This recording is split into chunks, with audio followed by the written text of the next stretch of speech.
A special thank you to our sponsors. And now more from our utopia. In 11 western states, 47% of the land is federally owned. In the other 29 states, the federal government owns only 4%.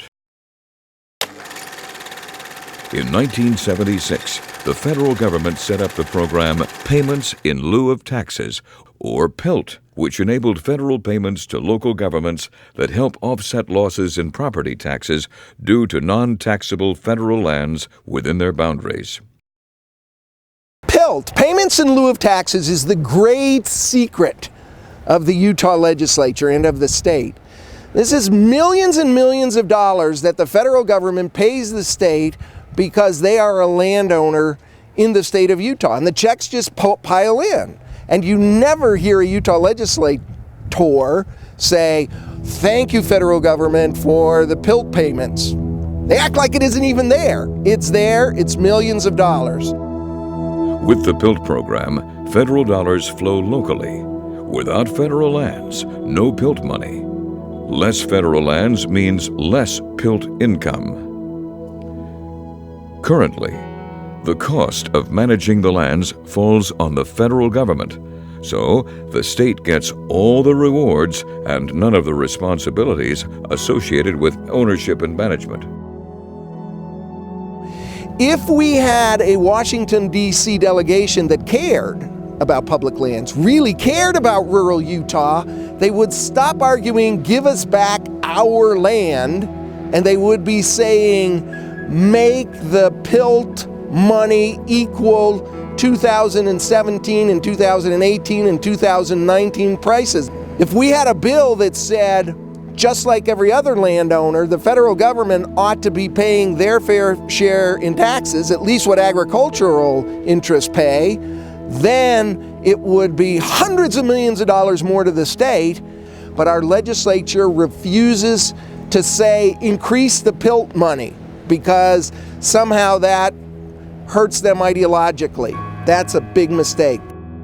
In the mid-1970s, for the first time ever, the Bureau of Land Management commissioned studies to determine the carrying capacity of rangeland in the West. The review resulted in calls for reductions in herd size. Hostilities flared after Congress passed the Federal Land Policy and Management Act in 1976. This act spelled out new guidelines for federal lands that aimed to create a balance between extraction, conservation, and recreation.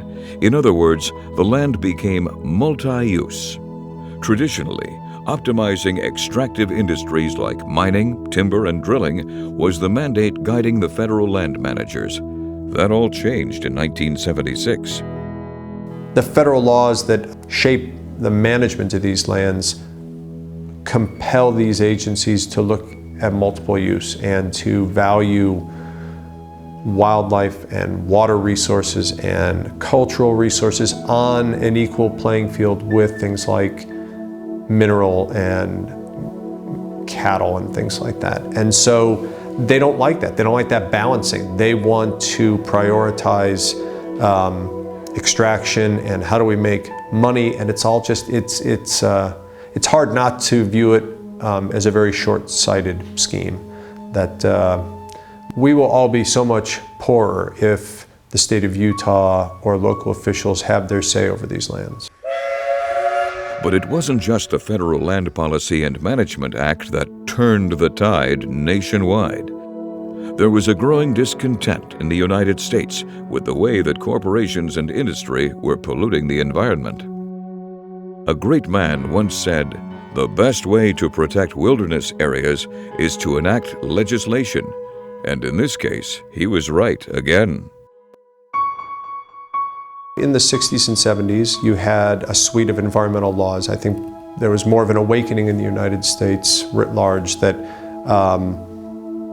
we were not, we as a country, federal government was not doing right by the environment and by how the federal government was going to manage federal public lands and resources. So you saw a whole host of laws from the Clean Air Act and the Clean Water Act to Federal Land Policy Management Act, Endangered Species Act, National Environmental Policy Act, and this gave environmental advocates new tools to weigh in on how federal agencies were managing these lands.